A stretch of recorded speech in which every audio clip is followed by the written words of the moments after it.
Ndugu zangu walio hapa na mlio kwenye viti, mlio kwenye nafasi, kazi yetu ni kulifanya taifa hili liendelee.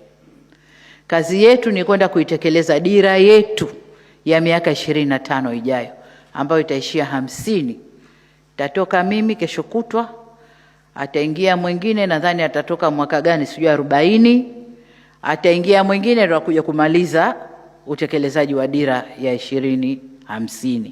Lakini sisi ndio wa kuweka msingi.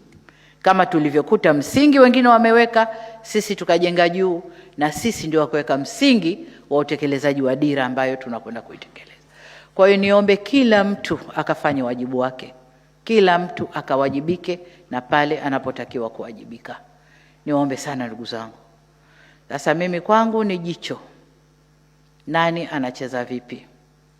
Ukiona steps zako haziendani na ngoma ninayoipiga, basi utatupisha tu pembeni, niangalie nani mwingine miguu yake miepesi ambaye anaweza akaendana na steps za ngoma ninayoipiga. Sawa ndugu zangu, nawatakia kila laheri, kazi njema. Wale waliofikiri labda tukiingia kutakuwa na pindua meza mambo yaanze upya, hapana. Hii serikali inaendelea. Kwa hiyo kutakuwa na mabadiliko, patches, kubadilishana vituo, kubadilishana sekta, hayo yatakuwepo, lakini mpaka mtu akithiri sana ndo atakaa pembeni. Asipokithiri tutakwenda pamoja, tutarekebishana, tutakwenda pamoja. Kwa hiyo kachapeni kazi, kafanyeni